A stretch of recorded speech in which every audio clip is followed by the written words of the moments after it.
everyone, and welcome to the first MKR's Microeconomics lesson. Want to become a micro genius or confused about a certain topic in micro? No worries, you're in the right place. Now let's dive right into it and get into the first topic of supply and demand. Now, what is demand?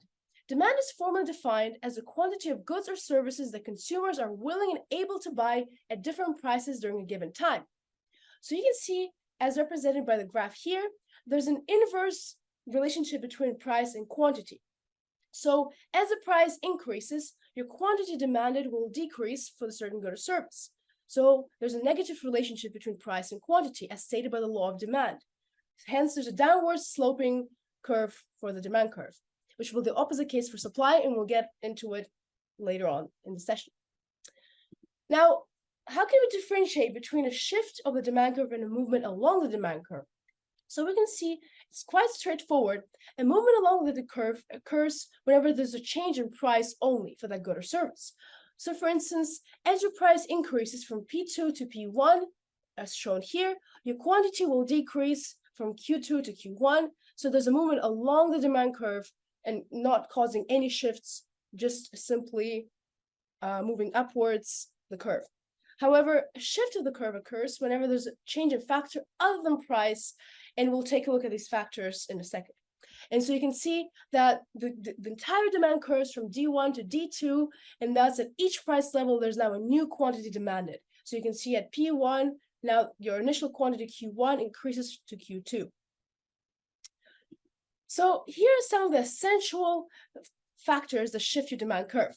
The first one is income. In the case when your income increases and your demand also increases, you have a normal good.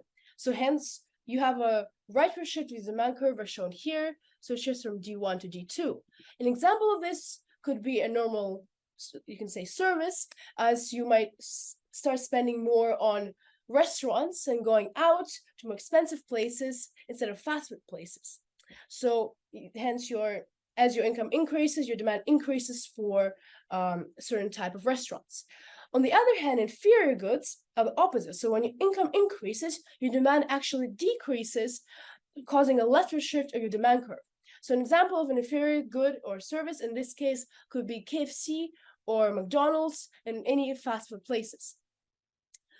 Another factor is important to consider is prices of related goods. So the first one is substitutes. So what does it mean?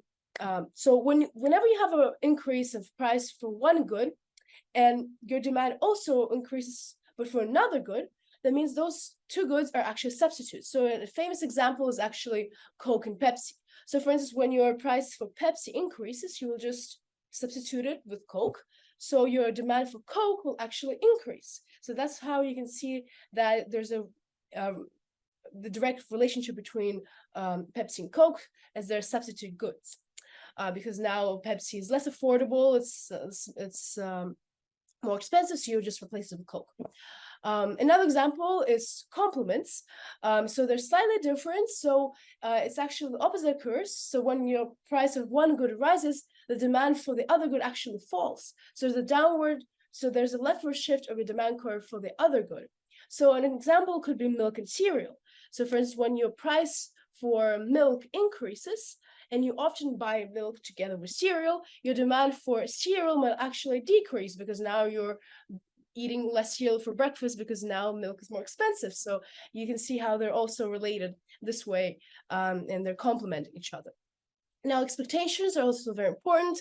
For instance, if you know that the price for Kit Kat will drastically rise next week, it will be 8 euros instead of 2 euros per bar, then you will actually stock up this week and you'll just suddenly start buying more Kit Kats. And so your demand for Kit Kats this week will increase, and there will be a rightward shift of your demand curve. And so your future expectations will impact your current buying behavior. Lastly, your trends and tastes. Always, everyone has their own preferences. So a change in consumers' preferences and fashions always influences their demand for certain goods. When you know there's a new flavor that came out, you want to try it this week. So suddenly you're buying more of, like, for instance, Oreo cookies with a new flavor, so that your demand for these Oreo cookies will increase this week. Now, looking at the supply, Supply is defined as the quantity of goods or services that producers are willing and able to produce at different prices during a given time. So you can see it's actually the relationship between price and quantity is the opposite from demand. It's positive. As stated by the law of supply, as your price increases, the quantity produced will also increase. So you can see as the price increases, you can see there's upward movement along the supply curve. So producers are more willing and able to produce at higher price levels. So similarly, also, first of all, to differentiate between a shift and a movement along the supply curve is the same as for demand. A movement occurs once there's a change in price only. And then for shifts of supply, these are some of the main factors that you need to remember for this course. So the first one, affecting your shifting your supply curve is factors of production. And you might be asked on your exam, so what are the 4 factors of production? And you need to remember it's land, labor, entrepreneurship, and capital. So whenever the price, for instance, for any of these factors increases, that means it becomes more expensive for producers to produce at each price level. So their supply will actually decrease, shifting the supply curve to the left. However, in the case when, for instance, the next one for technology, a new technological advancement will always improve the production efficiency, meaning there will be more supply, producers are more capable of producing more at each price level, so that your supply will actually increase for a certain good or service whenever there's a new advancement, technological advancement. Now, government policy is another important factor. For instance, when there's an increase in corporate tax, this will always increase the price of producing of each unit of good. It becomes more expensive for producers to produce, and in this case, your supply will actually decrease. Another example of a government policy could be barriers to competition. For instance, when there's certain tariffs imposed or less trade or difficulties producing imposed by and going affected by the government policies, then you will have less supplies, and supply will shift to the left as well, and producers are less willing and able to produce. And lastly, the number of sellers. An increase in the number of sellers in the market will always increase your aggregate supply. There's more competition, there's more there are more sellers, producers in the market, so there will be obviously just more quantities, more supply for that good. All right, this wraps up our first lesson. Thank you so much for watching. Check out the rest of our videos and our drive for more detailed notes and exercises.